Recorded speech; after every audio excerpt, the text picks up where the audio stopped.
ఆయన రావాలని కోరుకుంటున్నా, మంచిదే. మీ జీవితంలోనికి ఆయన రావాలని ఆహ్వానిస్తున్నా, మంచిదే. ఆయన చెబుతున్నాడు, నేను త్వరగా వచ్చుచున్నాను,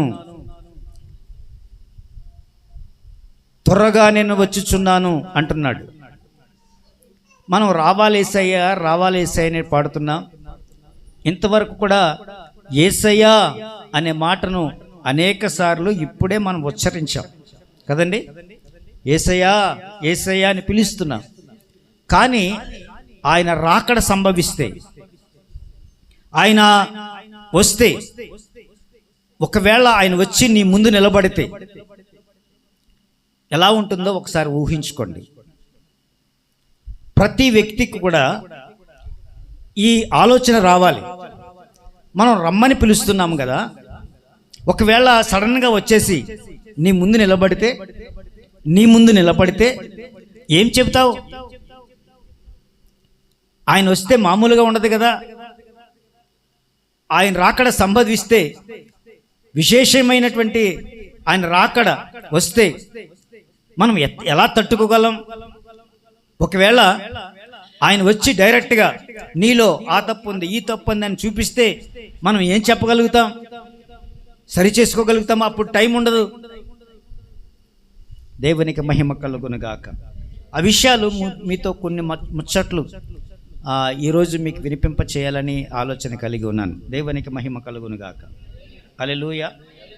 అంటే ఆయన వస్తే, ఆయన రావాలని కోరుకుంటున్నాం, ఆయన వచ్చాడు అనుకుందాం.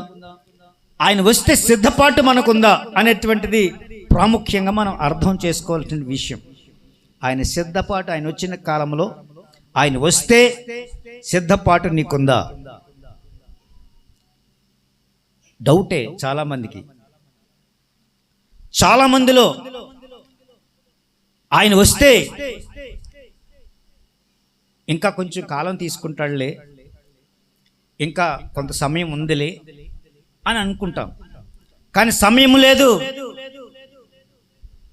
నిన్న ఒక చోట ఫ్లారెన్స్ నైటింగేల్ గారు, నేడో రేపో యేసు రాకడా, కాలం సమయం ఎవ్వరెరుగరు, నేడో రేపో యేసు రాకడా, కాలం సమయం ఎవ్వరెరుగరు, విశ్వాసయాత్రలో నే సాగిపోదును, లోకాన్ని ఆశించి నే వెనుక తిరుగను, వస్తాడు యేసురాజు నీతి న్యాయముతో, నన్ను తీసుకెళతాడు నిత్య రాజ్యముకు. స్తోత్రం. అలాగని పాడితే ఒక ఆవిడ పరిగెట్టుకుంటూ వచ్చి అమ్మ ఆపే ఆపే ఆపే అంటున్నారు. ఎందుకు ఆపేయమంటున్నారు అర్థం కాలేదు. నీకు చెబుతాను తర్వాత, ముందు ఆపే, పాట అయిపోయి మ్యూజిక్ ఆపే అంటున్నారు. ఏం జరిగిందంటే ఆ పక్కనే ఎవడో చనిపోయాడట. అప్పటిదాకా బాగానే ఉన్నాడు. ఈడు పాట ప్రారంభించింది,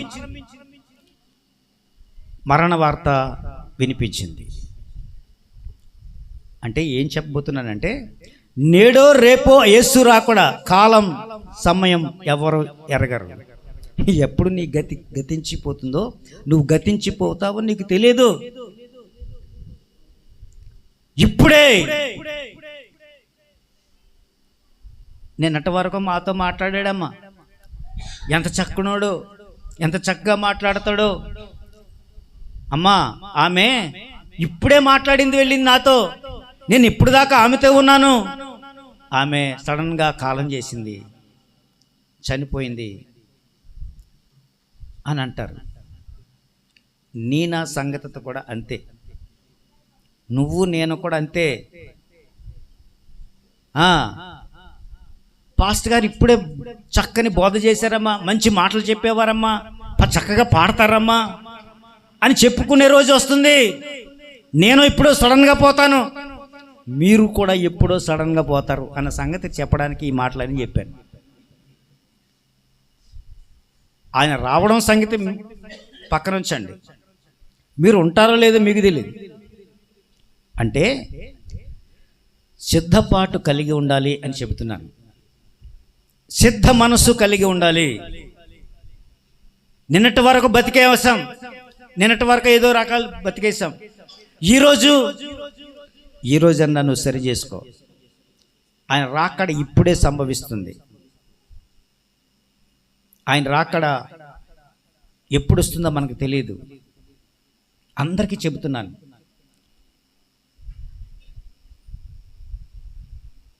కృష్ణ చెప్పింది వాళ్ళ నాన్నకు చాలా ఒగుర్పు. అమ్మ కొంచెంసేపట్లో ఉంటాడో లేదో తెలీదు అని చెప్పారంట. అలాంటి సందర్భం రావచ్చేమో. ప్రతి ఒక్కరికి కూడా అలాంటి సందర్భం వస్తుంది. మిమ్మల్ని భయపెట్టడానికి చెప్పట్లేదు, సరి చేసుకోమని చెప్తున్నా. దేవునికి మహిమ కలుగును గాక. మత్తయి సువార్త 24వ అధ్యాయం 44వ వచనం. మత్తయి సువార్త 24వ అధ్యాయం. మీరు అనుకోనని గడియలో మనుష్య కుమారుడు వచ్చును. మీరు అనుకున్నప్పుడు రాడు. మీరు రావా యేసయ్య అంటే వెంటనే వచ్చేయడు. ఆయన రాకడకు ఒక సమయం నిర్ణయించుకున్నాడు. ఆ సమయం సీక్రెట్, ఎప్పుడు వస్తాడో తెలియదు.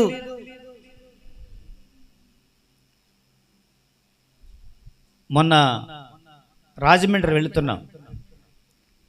వెళుతున్నటువంటి మార్గ మధ్యంలో ఒక భయంకరమైన యాక్సిడెంట్ అయ్యింది.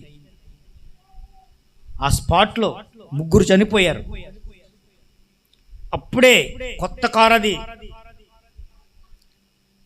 3 చనిపోయారు. వాళ్ళు ఎక్కడికో వెళ్ళాలట, ఎక్కడికో ప్రయాణమై వెళుతున్నారు. మార్గ మధ్యంలోనే వాళ్ళు మృత్యువాత పడ్డారు. మనకి అలాంటి సమయాలు రావచ్చేమో. మనము చాలా ప్రయాణాలు చేస్తున్నాం. ఎందుకు నువ్వు బ్రతికి ఉన్నావో తెలుసా? దేవుని కృప నీపై ఉన్నది. చప్పట్లు కొట్టండి ఒకసారి. దేవుని కృప ఉంది నీకు. అనేక ప్రయాణాలు చేస్తున్నావు, కానీ ఏ ప్రయాణంలోనూ కూడా నీకు ఆపద రాకుండా ఆయన కృప చొప్పున నేను బ్రతికిస్తున్నాడు. చాలా జాగ్రత్తగా ఆలోచన చేయండి. వ్యాధి వస్తే మనకు భయం. ఎందుకు భయం? ఎక్కడ ఏ ప్రమాదం జరుగుతుందో అని. కాబట్టి ఈ క్షణమే నువ్వు మారు మనసు పొందాలి అంటున్నాను నేను. రేపు కాదు. హల్లెలూయా. రేపు కాదు, ఈరోజే, ఈ క్షణమే నువ్వు మార్పు చెందు. రేపటికి ఇలా చేద్దాం అనుకున్నాను అని అంటే కుదరదు. రేపు మారు మనసు బాప్తిసం తీసుకుందాము అని అనుకుంటే పొరపడినట్లే. ఈ క్షణమే బాప్తిసం ఒకవేళ పొందాలనుకుంటే.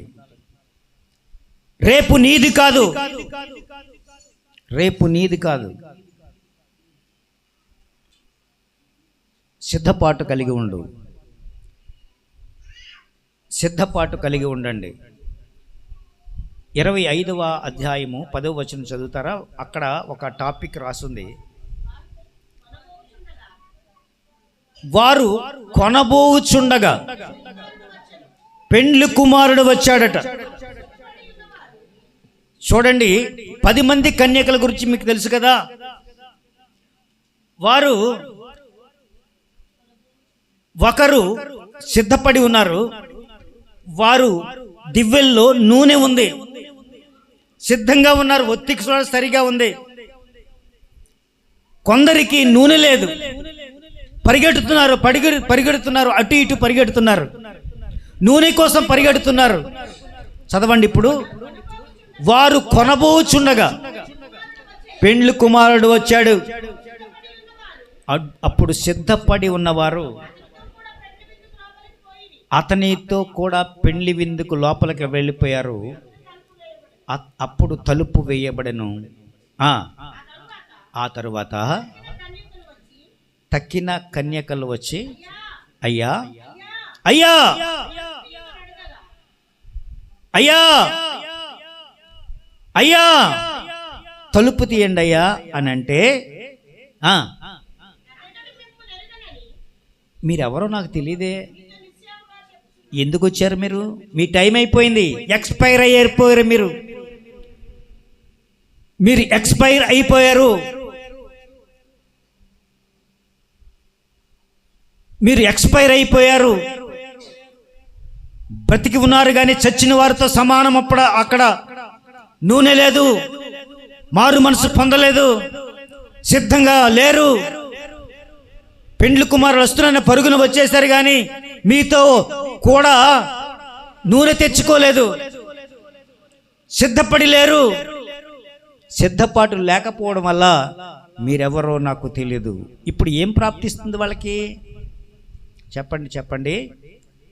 ఏం ప్రాప్తిస్తుంది? మళ్ళీ మారు మనసు పొందే అవకాశం లేదు, మళ్ళీ సిద్ధపడే అవకాశం లేదు. వాళ్ళకి ఏమొస్తుంది చెప్పండి? నరకం ప్రాప్తిస్తుంది వాళ్ళకి. జాగ్రత్త, సిద్ధపాటు కలిగి ఉండమని దేవుడు కోరుతున్నాడు. ఇంతకాలం వారిని వీరిని బూతులు తిట్టేశారు. సడన్గా యేసు ప్రభు వచ్చాడు. సిద్ధపడి ఉన్న గుంపులో చేరుస్తాడా? చేర్చడు. నువ్వు మారు మనసు పొందాలి, నువ్వు వాటి నుంచి బయటపడాలి. కోపం వస్తే కుదరదు, నిలదొక్కుకోవాలి. భక్తి జీవితం కలిగి ఉండాలి, భక్తి మాటలు నేర్పించాలి, పిల్లలకు భక్తిలో నడిపించాలి. పెద్దవాడైనప్పుడు వాటి నుంచి తొలగిపోడు. చిన్నప్పుడు నేర్పిస్తే వాడు తొలగిపోకుండా ఆ మాటలే మాట్లాడతారు. దేవునికి మహిమ కలుగునుగాక.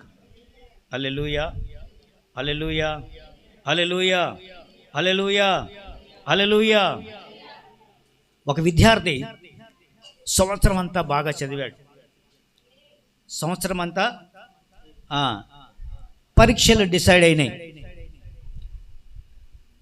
పరీక్షలు డిసైడ్ అయితే ఏం చెప్తారు? మీకు ఫలానా తారీఖున పరీక్షలు ఉంటాయి అని చెప్తారు. మాని అంతే కదా, ఫలానప్పుడు పరీక్షలు ఉంటాయి అని చెప్తారు. అయితే ఇతను ఏమనుకున్నాడండి, ఈ కుర్రాడు ఏమనుకున్నాడంటే, ఇంకా చాలా టైం ఉంది కదా పరీక్షలకి, ఇంకా 2 నెలల టైం ఉంది, ఈ 2 నెలల్లో హాలిడేస్ ఇచ్చారు, మన ఇష్టానుసారంగా తిరుగుదాం అని బయటికి వెళ్ళిపోయి, అక్కడికి వెళ్ళిపోయి, ఇక్కడికి వెళ్ళిపోయి, చుట్టాల ఇంటికి వెళ్ళిపోయి, అక్కడికి ఇక్కడికి తిరిగి సడన్గా పరీక్ష రాసే రోజు వచ్చింది. పుస్తకం తీయలేదు, చదవలేదు, సిద్ధపడలేదు. ఏం రాస్తాడు? ఏమీ రాయలేడు. చదివావు, గ్రంథం చదివావు, పుస్తకం చదివావు, పరీక్షలు వచ్చినాయి, పరీక్షలో ఏమి రాయాలో అంతా మర్చిపోయావు. ఇంతవరకు బయట తిరిగేశావు, సిద్ధపడి లేవు, కాబట్టి ఎగ్జామ్ రాయలేవు. You are the failed person.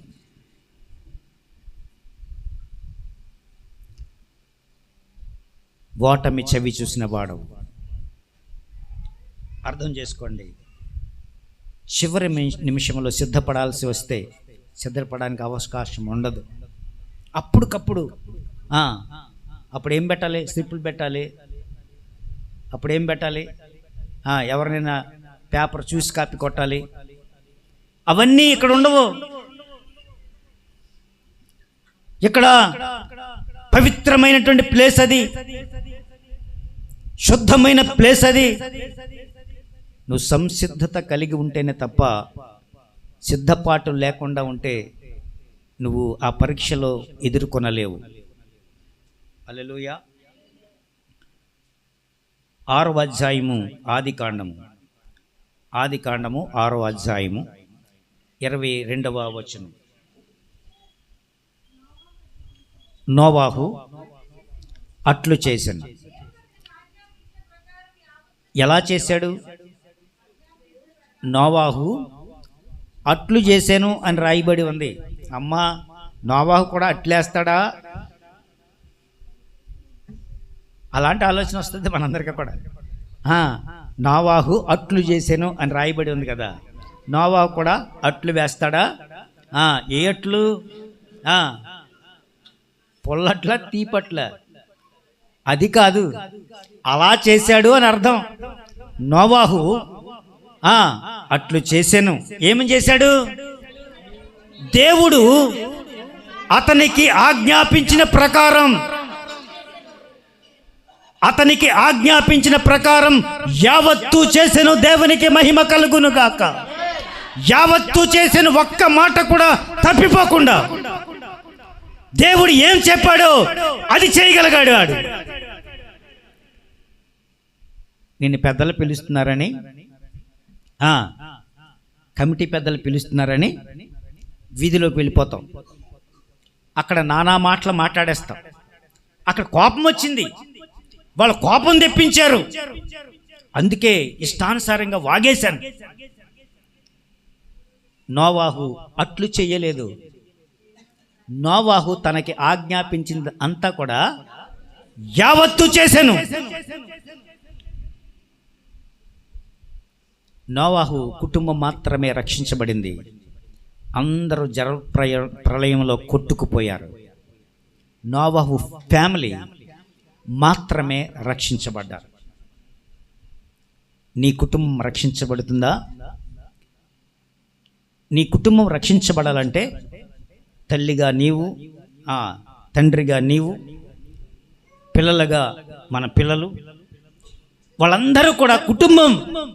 నీ కుటుంబానికి నువ్వే రక్షణకర్తవు.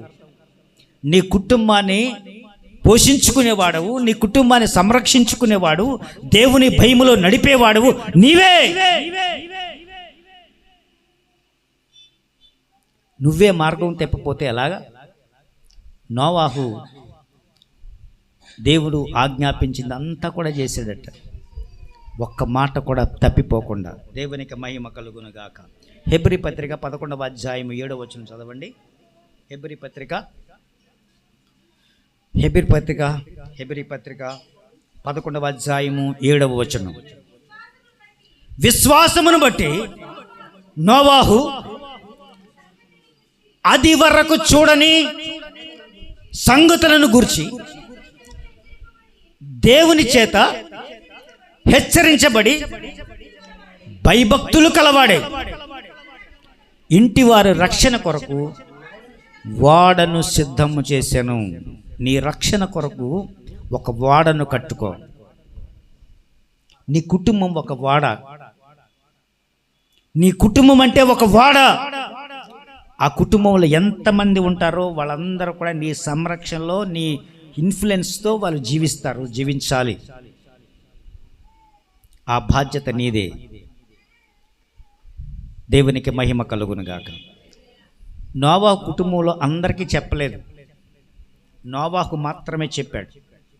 గమనించండి పురుషులారా, నోవాహుకు మాత్రమే చెప్పాడు. వాళ్ళ భార్యకు చెప్పలేదు, కొడుకులకు చెప్పలేదు, కోనండరకు చెప్పలేదు. పురుషునికి చెప్పాడు, నోవాహుకు మాత్రమే చెప్పాడు. నోవాహు వాళ్ళని ఆ రీతిగా తర్ఫీదునిచ్చాడు.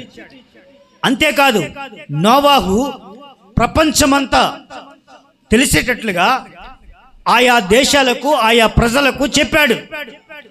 జలప్రయం రప్పిస్తాడట, అందుకే ఈ వాడ కడుతున్నాను అంటే పిచ్చివాడా అన్నారు, తెలివి లేనివాడా అని చెప్పారు.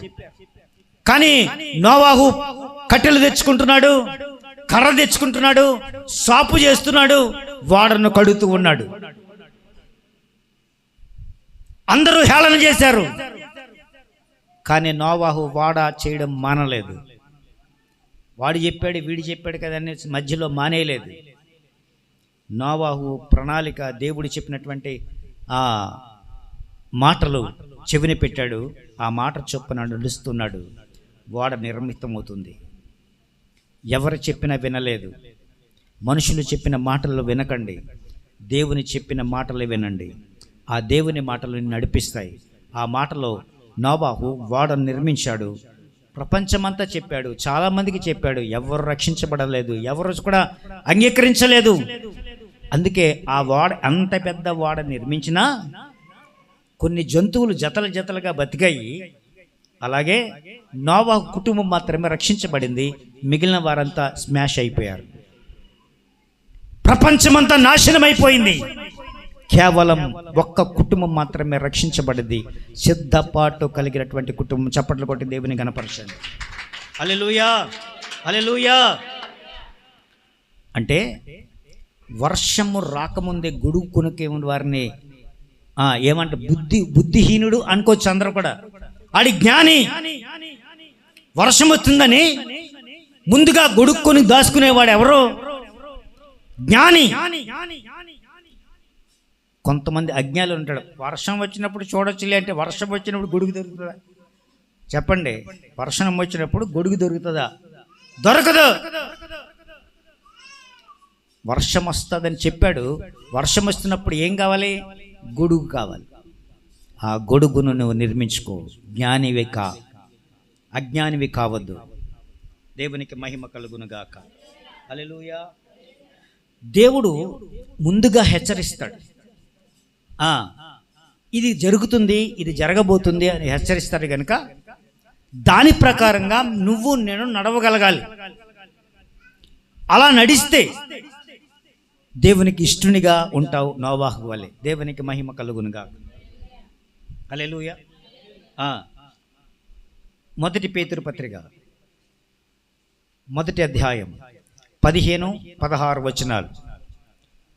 దేవునికి మహిమ కలుగునుగా. నేను పరిశుద్ధుడనై ఉన్నాను గనుక మీరును పరిశుద్ధులై ఉండుడి. నేను పరిశుద్ధుడను కనుక మీరును పరిశుద్ధత కలిగి ఉండండి. ఇటు వింటారా? నేను పరిశుద్ధులను గనుక, దేవుడు చెబుతున్నాడు, నేను పరిశుద్ధులను గనుక మీరును పరిశుద్ధులై ఉండుడి.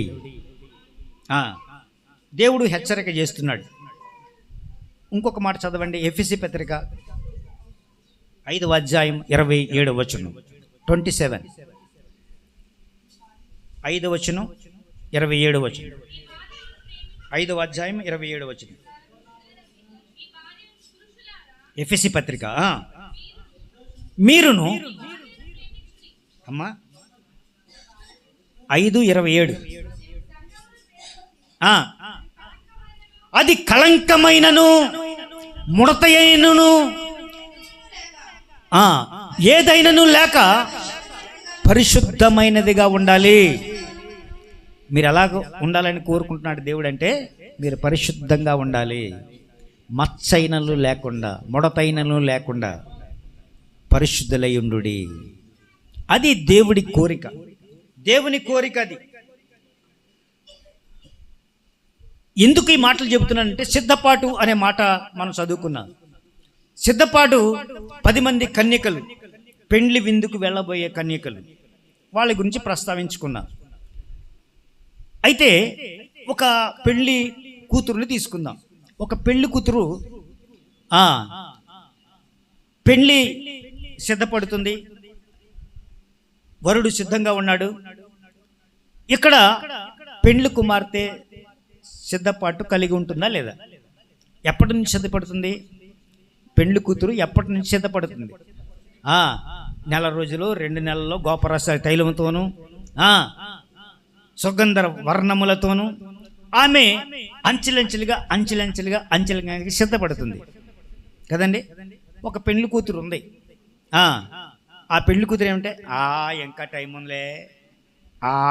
టైం ఉందిలే, కంచే పడుకుంటానులే, కంచే నిద్రపోతానులే, ఇంకా టైం ఉంది, ఏం చేస్తాం ఇప్పుడు, ఆ రోజుకి చూసుకుందాం అంటే ఆ రోజు మేకప్ మ్యాన్ దొరకడం, ఎక్కడి నుంచో తెప్పించుకోవాలి, మన ఊర్లో లేరు. సిద్ధపాటు కలిగిన కన్యకగా, నువ్వు సిద్ధపాటు కలిగినటువంటి వ్యక్తిగా రూపుదిద్దుకోవాలంటే ముందు నుంచి నీకు ప్రణాళిక ఉండాలి. ముందు నుంచి ఏర్పాట్లు చేసుకోవాలి. పెండ్లి కుమార్తెగా సిద్ధపడడం అంటే మాటలు కాదు. పెండ్లి కొడుకు ఏమి ఇష్టపడతాడో తన ఇష్టాన్ని గమనించి అటు రీతిగా రూపుదిద్దుకుంటే తప్ప పెండ్లి కుమార్తెగా సిద్ధపరచడం కష్టం కదండి. పెండ్లి కుమార్తెగా సిద్ధపరచాలంటే పెండ్లి కుమార్తెకు ఎన్ని చెప్పాలో, ఎన్ని తెలుసుకోవాలో అన్ని తెలుసుకుంటే అప్పుడు సిద్ధపడిన పెండ్లి కూతురు బయటకు వస్తుంది. సిద్ధపాటు లేదు, ఇంకా టైం ఉంది, ఇంకా టైం ఉంది, ఇంకా టైం ఉందని ఇంట్లో పడుకుంటే పెండ్లి కుమార్తెగా వస్తుందా, కురుయిప్పిగా వస్తుంది.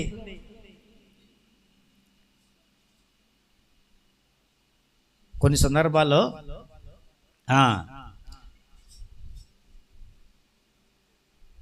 పెండ్లి కూతురికి మేకప్ వేస్తారు కదండి. ఇంతకీ ఈ అమ్మాయి ఆ పెళ్లి కూతురేనా అనే అనుమానం వచ్చేలా వరకు పెయింటింగ్స్ వేస్తూ ఉంటారు ఆ అమ్మాయికి. ఆ అమ్మాయి పోలిక కూడా ఉండదు, పోలిక మారిపోతుంది. కొందరు విశేషమైనటువంటి మేకప్ మ్యాన్లు ఉంటారు, వాళ్ళు రూపం మార్చేస్తారు. ఆ అమ్మాయా కాదా అనే అనుమానం కలిగేలాగా మార్చేస్తారు. అప్పుడుకప్పుడు సిద్ధపడితే ఇవన్నీ జరగవు. అప్పుడుకప్పుడు మేకప్ వేసుకుంటే కుదరదు.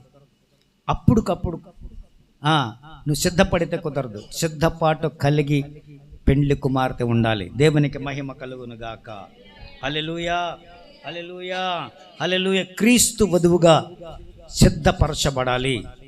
హల్లెలూయా, హల్లెలూయా, హల్లెలూయా. సిద్ధపాటు అంటే చాలా జాగ్రత్తలు అవసరం ఉంటుంది. సిద్ధపాటు అంటే జాగ్రత్తగా ఉండడం కదండి. అన్ని విషయాలను జాగ్రత్త కలిగి ఉండాలి. ఒక విషయం కాదు, సమస్త విషయాలలో జాగ్రత్తగా ఉండాలి.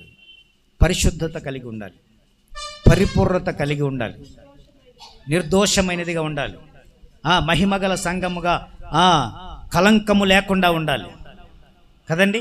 మచ్చైనను డాగైనను లేకుండా ఉండాలి. అటువంటి సిద్ధపాటు కలిగి ఉండాలి. లూకాసు వార్తలోకి రండి. లూకాసు వార్త 12వ అధ్యాయము 35, 36 వచనాలు చదవండి.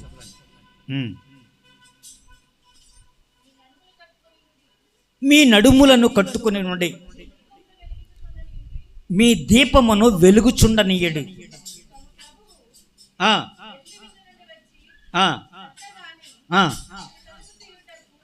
తలుపు తీయుటకు అతడు ఎప్పుడు వచ్చునో అని అతని కొరకు ఎదురు చూచు అమ్మా మనుషుల వలె ఉండుడి. అమ్మా గంగాజలం నీకు అర్థమవుతుందా? ఏం చెప్పాను? మీ నడుములను కట్టుకుని ఉండుడి. అమ్మా ఆమె నడుము కట్టుకుని పిల్లల్ని పెంచిందమ్మా అంటాం. ఏ సందర్భంలో అంటామో జ్ఞాపకం చేసుకోండి. ఆమె నడుము కట్టుకొని పిల్లలను పెంచుతుంది. మేరీ నడుము కట్టుకొని తన కుమారులను పెంచుతూ ఉన్నది. ఏమే రైట్? కరెక్టా కదా? ఏ సందర్భంలో అంటారా మాట? నువ్వు గమనించుకో. నడుము కట్టుకొని నీ పిల్లలను పెంచాలి, నడుము కట్టుకొని ఉండాలి. హల్లెలూయా, హల్లెలూయా, హల్లెలూయా. నడుము కట్టుకొని ఉండాలి. దీపమును ఎప్పుడు వెలుగుచుండాలి. నీ దీపము ఆరిపోకూడదు. సుడిగాలిలోనైనా జడివానలోనైనా ఆరిపోదులే నీవు వెలిగించిన దీపము. నీవు వెలిగించిన దీపము, నీవు వెలిగించిన దీపము. నీ దీపము యేసయ్యా నీవు వెలిగించినావు. నా దీపము యేసయ్యా నీవు వెలిగించి, అది ఆరిపోకూడదు. ఆరిపోని దీపముగా నువ్వు వెలుగుచునే ఉండాలి. నడుము కట్టుకుని ఉండాలి. సిద్ధపాటు కలిగి ఉండాలి. దేవునికి మహిమ కలుగునుగాక. మొదటి తెస్సలోనికి రాసిన పత్రిక 5వ అధ్యాయము 6వ వచనం. మొదటి తెస్సలోనికి రాసిన పత్రిక. కావున ఇతరుల వల్లే నిద్రపోక మెలకుగా ఉండండి, మత్తులము కాక ఉండండి. మత్తులు కావద్దు. తర్వాత ఇంకో మాట చదవండి. నిద్రపోవు వారు రాత్రి వేళ పడుకుంటారు. నిద్రపోవారు ఎప్పుడు పడుకుంటారట? రాత్రులు పడుకుంటారు, పగలు కాదు. బైబిల్ ఏం చెప్తుంది? ఇప్పుడు పగలు పడుకోకూడదని చెప్తుంది. ఏమని చెప్తుంది? నిద్రపోవాడు రాత్రి వేళ నిద్రపోదురు, మత్తుగా ఉండువారు. రాత్రి వేళ మత్తుగా ఉందరు. మనము పగటి వారమై ఉన్నాను మరి, కనుక మత్తులమై ఉండక. రాత్రంతా పడుకోకపోతే పొద్దున్న మత్తు వస్తుంది కదా, కనుక మత్తులం కాకూడదు. నాకు రాంబాబులో నచ్చింది ఏంటంటే 7 గంటలకి మంచం ఎక్కేస్తాడు.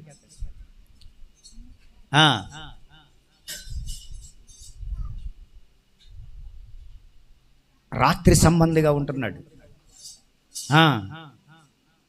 రాత్రి సంబంధిగా ఉంటున్నాడు. ఇక్కడ ఏమన్నా వాక్యం రాయబడి ఉంది? చదవండి అమ్మా. రాత్రి వేళ నిద్రపోదురు, రాత్రి వేళ మత్తుగా ఉంటారు. మనం పగటి వారమైందు. దేవునికి మహిమ కలుగునుగాక.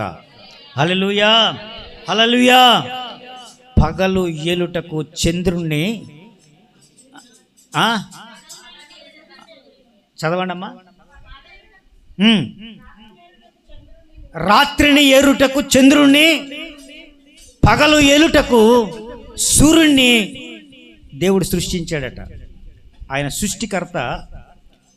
పగలు ఏలుటకు సూర్యుణ్ణి, రాత్రి ఏలుటకు చంద్రుణ్ణి. రాత్రి ఏలుటకు చంద్రుణ్ణి మన కోసమే దేవుడు చేశాడు.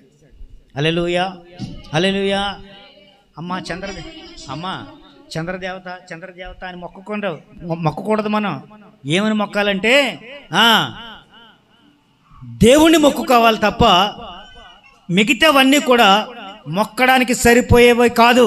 అది దేవుని చేత దేవుడు సృష్టించిన, మన కోసం దేవుడు సృష్టించే పగలు రాత్రి ఏర్పాటు చేయడానికి సూర్యుని చంద్రుని ఆయన మన కోసం ఏర్పాటు చేశారు. వాటిని మీరు ఏలండి అన్నాడు. దేవునికి మహిమ కలుగును గాక. వాటిని మీరు ఏలుబడి చేయండి. మీ తర్వాత అవి. దేవునికి మహిమ కలుగును గాక. అది వేరొక సబ్జెక్ట్, అందులోకి వెళ్ళవద్దు మనం. రాత్రిపూట కొంతమంది గస్తీ కాస్తారు. గస్తీ అంటే గురకావారు కదండి. గురకాలు రాత్రి కాలంలో వారిని ఏర్పాటు చేసుకుంటారు. వాళ్ళు తిరుగుతూ ఉంటారు. వాళ్ళు రాత్రిపూట ఒకవేళ కాపలా కాయకుండా పడుకుని పోతే ప్రమాదం దాపురుస్తుంది. వాళ్ళు రాత్రి పడుకోకూడదు. కనుక ఏం చెప్తున్నాడంటే ఇక్కడ జాగరూకుడికై ఉండు అంటే ఆయా సమయాల్లో దేవుడు వస్తాడు. కొంచెం మెలకుగా ఉండు. మెలకుగా ఉన్నవారు దేవుణ్ణి ఎదుర్కొంటారు. మెలకుగా ఉన్నారు. ఆయన విజిల్ వేసినప్పుడు, ఆయన కడబూర మోగినప్పుడు సిద్ధపాటు కలిగిన వారంతా బిలబిలమని వచ్చేస్తారు కదండి. ఆయన విజిల్, ఆయన బోర మోగినప్పుడు అందరూ పరుగున వచ్చేస్తారట. కొంతమందికి వినపడదు ఆ బోర. దేవునికి మహిమ కలుగును గాక. హల్లెలూయా, హల్లెలూయా. సిద్ధపాటు లేకపోతే చాలా విచారం. చూడండి, ప్రకటన గ్రంథం 3వ అధ్యాయం 3వ వచనం. మనం 3వ అధ్యాయం 3వ వచనం. నువ్వెలాగూ ఉపదేశము పొందుతివో, ఎలాగూ వింటివో, జ్ఞాపకం చేసుకు వింటున్నారా లేదా నాకు తెలియదు. అమ్మా, నువ్వు ఎలాగూ ఉపదేశం పొందావో, భక్తులు చెప్పినట్టు ఉపదేశం వింటున్నావో లేదో నాకు తెలీదు. ఎలాగూ వింటువో జ్ఞాపకం చేసుకొని దానిని గైకొనొచ్చు, మారు మనస్సు పొందు. నీ దేవుని మాటలు వింటున్నావు కదా, నీకు మారు మనసు రావాలి, మారు మనసు కలగాలి. దేవుడు ఎప్పుడు వస్తాడో తెలియదు. అనుకోనని గడియలో ఆయన రాకడ సంభవించును. ఆయన వస్తాడు, తప్పక వచ్చే దేవుడు. ఆమోసు గ్రంథము 4వ అధ్యాయం 12వ వచనం. ఆమోసు గ్రంథము 4వ అధ్యాయం 12వ వచనం. కాబట్టి అమ్మా, ఇశ్రాయేలులారా,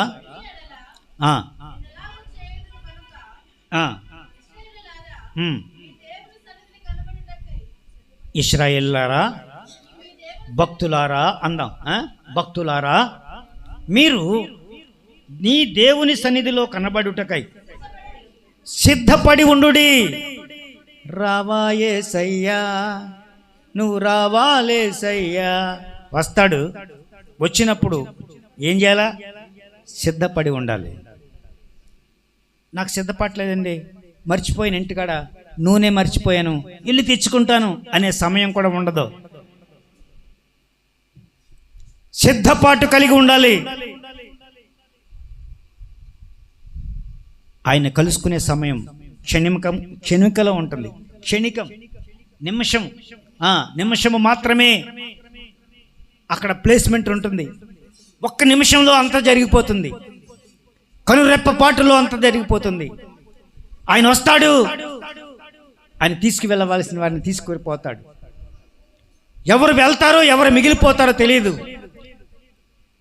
ఆయనతో వెళ్ళే వారి జాబితాలో నువ్వు ఉంటావా? అంతే. అయితే సిద్ధపడు, సిద్ధపాటు కలిగి ఉండు. ఈ క్షణమే సిద్ధపాటు కలిగి ఉండు. హల్లెలూయా, హల్లెలూయా.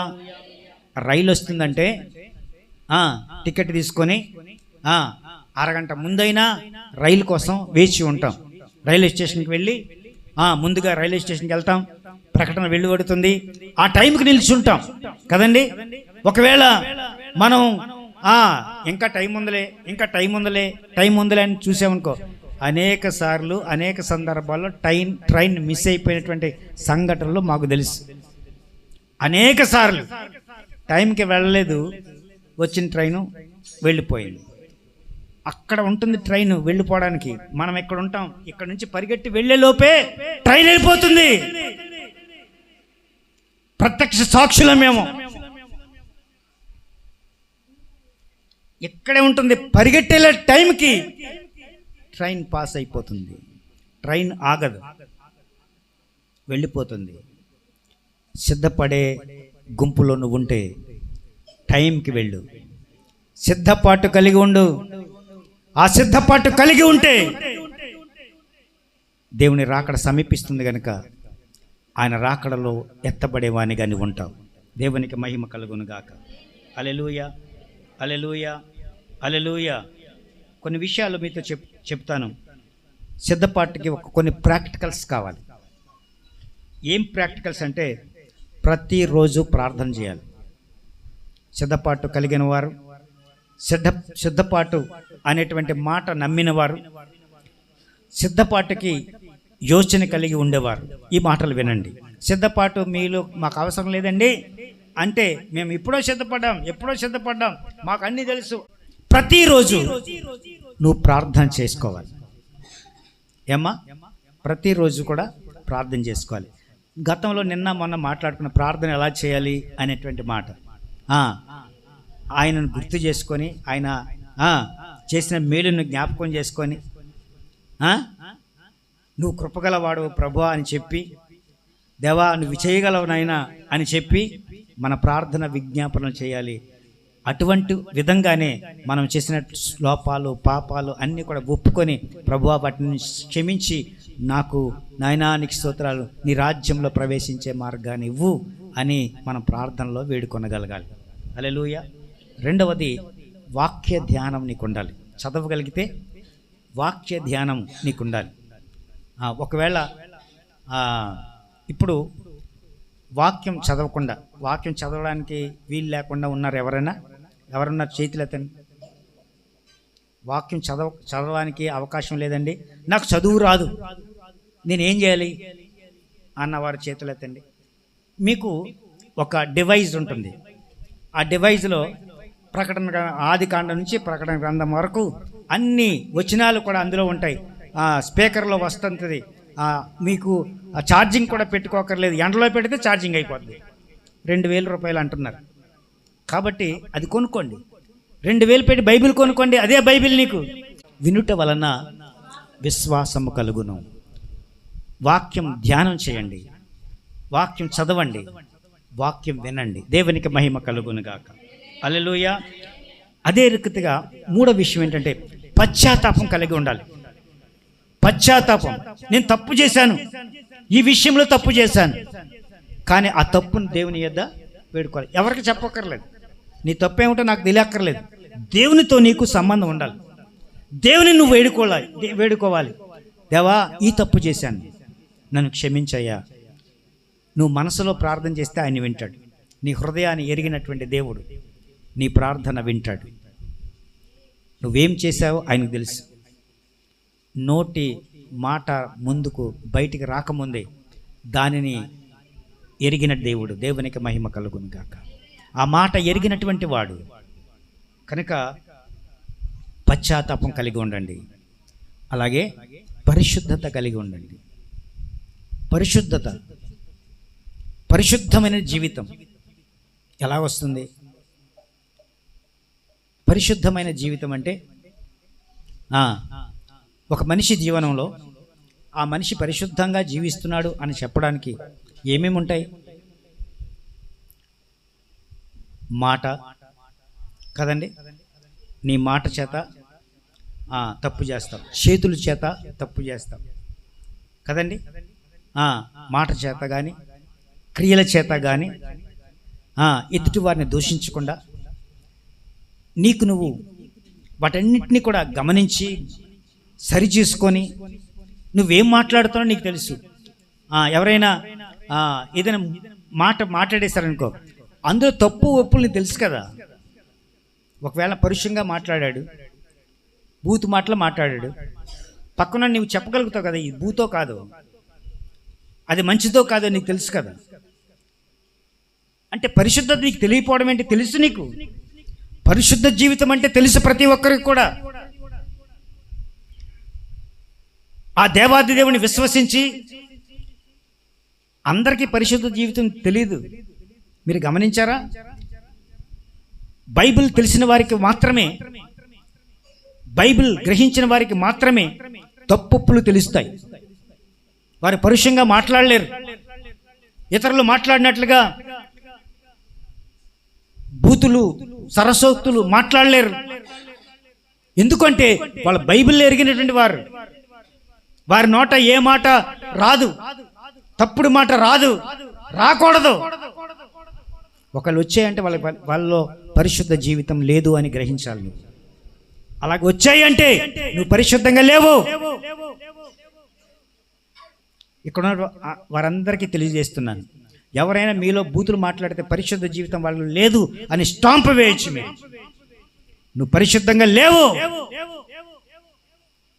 పరిశుద్ధ జీవితం కలిగి ఉండాలి. క్షమించే స్వభావం నీకు ఉండాలి. ప్రభువా తండ్రి, వీరేమి చేస్తున్నారో వీరికి తెలియదు గనక వీరిని క్షమించు. వారు యేసు ప్రభు వారిని కొట్టారు, భూమి వేశారు, ఈడ్చారు, ఆయన గాయపరిచారు. అలాంటి సమయంలో కూడా ఆయన ఏమన్నాడు? వీరేమి చేస్తున్నారో వీరెరుగరు గనుక వీరిని క్షమించు. అటువంటి క్షమించే స్వభావం నీలో ఉండాలి. క్షమించే స్వభావం నీలో ఉండాలి. ఉందా అమ్మా? క్షమిస్తున్నావా? అయ్యా క్షమిస్తున్నారా? క్షమాగుణం కలిగి ఉండాలి. ఇది ప్రాక్టికల్స్, సబ్జెక్ట్స్ ఇవి. ఎన్ని సబ్జెక్ట్స్ చెప్పాను? ప్రార్థన చేసుకోవాలి, వాక్య ధ్యానం కలిగి ఉండాలి, పశ్చాత్తాపం కలిగి ఉండాలి, పరిశుద్ధత కలిగి ఉండాలి, క్షమించే స్వభావం కలిగి ఉండాలి. ఇవన్నీ చేయగలిగితే, నువ్వు ప్రాక్టీస్ చేస్తే సిద్ధపాటు కలిగి ఉంటావు. దేవునికి మహిమ కలుగునుగాక. హల్లెలూయా. మీ దివ్యలో నూనె అయిపోదు. దివ్యలో నూనె ఎప్పుడు సిద్ధంగా ఉంటుంది. సిద్ధపడతావు. మీ హృదయం పరిశుద్ధంగా ఉందా?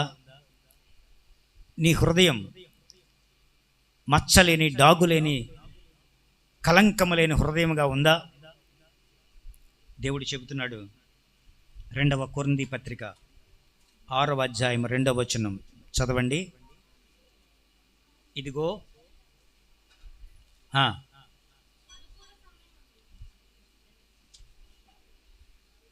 2వ అధ్యాయం 6వ అధ్యాయము,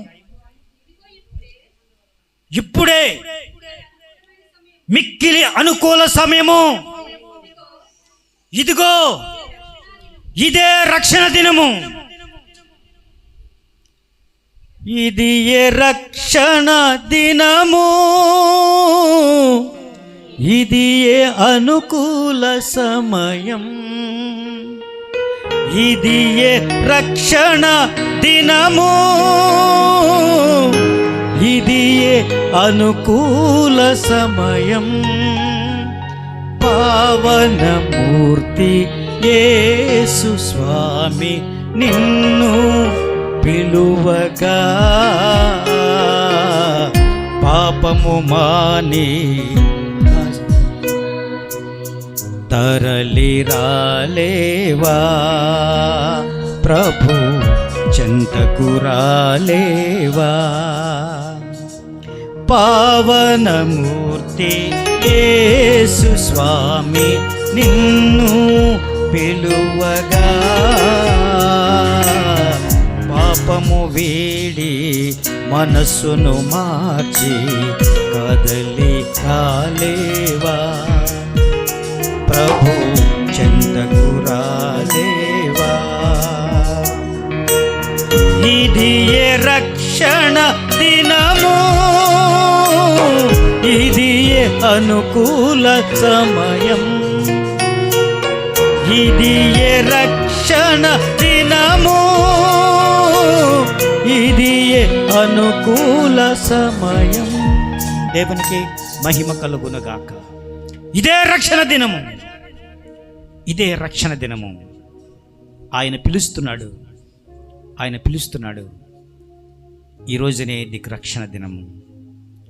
ఇప్పుడే నీలో ఉన్న సమస్త పాపాలను ఒప్పుకొని సిద్ధపాటు కలిగిన వ్యక్తిగా ఆయన ముందు నిలబడడానికి సిద్ధపడు.